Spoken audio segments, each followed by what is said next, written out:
In the year 1162, on the cold steppes of Mongolia, a boy was born clutching a blood clot in his fist. His name was Temujin. Legend said it meant he was destined for greatness. Reality was crueler. When Temujin was just 9 years old, his father was poisoned by rival tribesmen. His family was abandoned by their own clan, left to starve on the open steppe. No horses, no warriors, no protection, just a mother and her children, eating roots and rodents to survive. His mother, Hoelun, held the family together through sheer will, teaching her sons that unity was the only thing standing between them and death. Here's the thing, most children in that position would have died in obscurity. Temujin did not. He would grow up to unite an entire continent under one name, Genghis Khan. This is the story of how an abandoned boy built the largest land empire the world has ever known.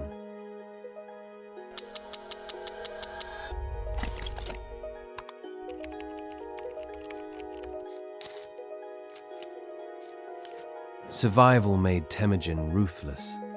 As a teenager, he killed his own half-brother in a dispute over food. It was a warning. Nothing, not even family, would stand between him and power. He was captured by a rival clan and enslaved, forced to wear a wooden collar around his neck. He escaped, alone, through hostile territory, and made his way back to his family. Slowly, he began gathering allies, not through blood ties, but through loyalty and reward. He formed a close bond with a childhood friend named Jamuka, his sworn Anda, or blood brother. For years, the two fought side by side. Then they became rivals for the same prize, control of the steppe. Temujin also allied himself with Togrul, a powerful Khan of the Kerit tribe, who had once been a friend of his father's. That alliance helped Temujin survive his early wars. Later, Togrul turned against him too, and Temujin defeated him as well. Now, one by one, every rival who had ever wronged him or stood in his way was gone. This was new territory. Mongol tribes had fought each other constantly for generations, fractured by ancient rivalries and shifting loyalties. Temujin broke that pattern entirely. He forgave defeated enemies who swore loyalty to him. He punished betrayal without mercy, regardless of rank or blood.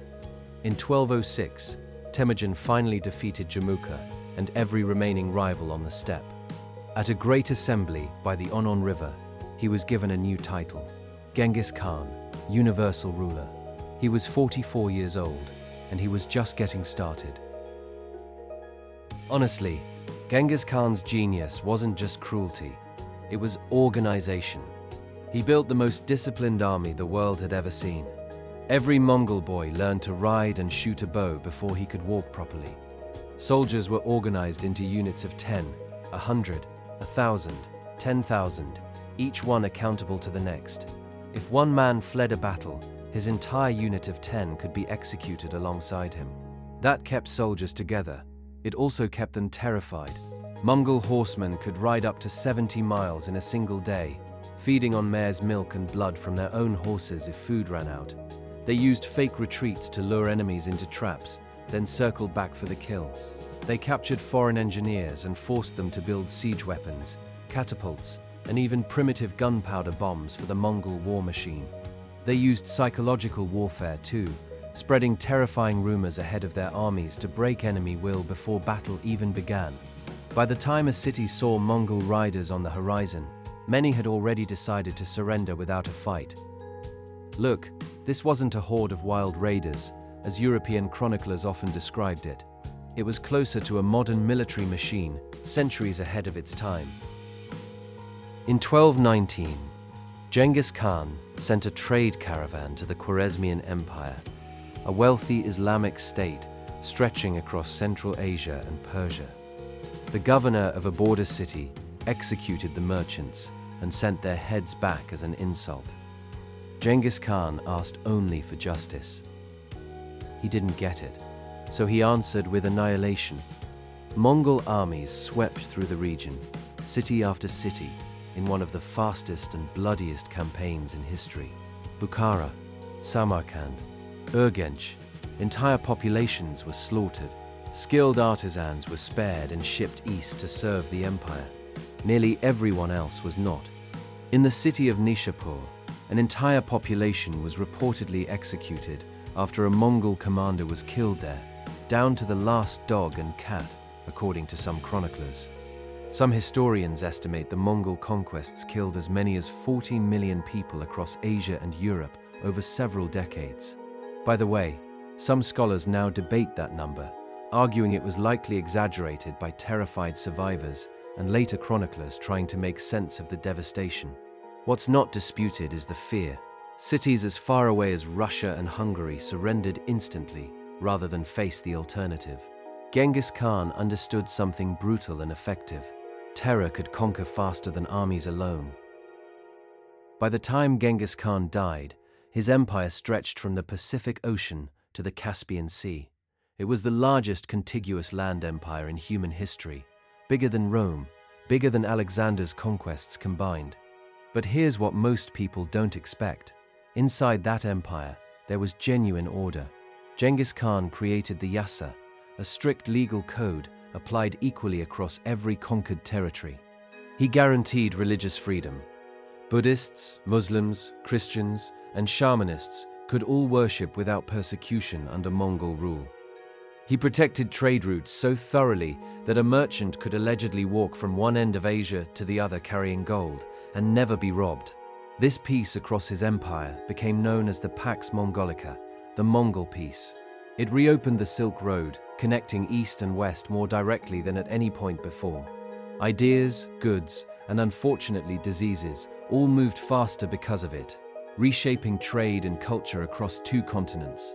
Some historians even trace the later spread of the Black Death along these same reopened trade routes, generations after Genghis Khan's death. Think about it. The same empire built on conquest and terror also built the infrastructure for global exchange, for better and for worse. In 1227, Genghis Khan died during a military campaign against the Western Xia Kingdom. The exact cause is still debated by historians: a fall from his horse, illness, or even an old battle wound that never fully healed. What happened next is almost stranger than his life. His followers buried him in a location that remains unknown to this day. Legend says the burial party killed anyone who witnessed the funeral procession pass by. Then they killed the soldiers who did the killing, to seal the secret completely. Horses were driven over the gravesite again and again to erase any trace of disturbed earth. No monument, no marker, no tomb. To this day, despite modern satellite surveys and repeated expeditions, archaeologists have never confirmed the location of Genghis Khan's grave. It remains one of history's great unsolved mysteries. Genghis Khan's descendants expanded the empire even further after his death. His grandson, Kublai Khan, would go on to conquer China and found the Yuan dynasty, welcoming foreign travelers like Marco Polo to his court. Another grandson, Hulagu, would sack Baghdad in 1258, ending the Islamic Golden Age's greatest center of learning. At its peak, under his successors, the Mongol Empire covered nearly 23 million square kilometers of contiguous land. Some geneticists estimate that roughly 1 in 200 men alive today carry a Y chromosome lineage traceable back to a single Mongol-era ancestor, possibly Genghis Khan himself. If true, that would make him one of the most prolific ancestors in human history. He is remembered in the West primarily as a symbol of destruction, a name synonymous with conquest and slaughter. In Mongolia, he is remembered as a founding father, the man who gave an entire nation its identity, its script, and its place in world history. Both versions are true. That's what makes him one of history's most complicated figures. Few names in human history carry as much weight and as much contradiction as his. An abandoned boy, left to die on the open steppe, ended up reshaping the entire world. That was Genghis Khan in 10 minutes. What did you think of this episode? And if there's a historical figure you want us to cover next, let us know in the comments below. We'd genuinely love to know.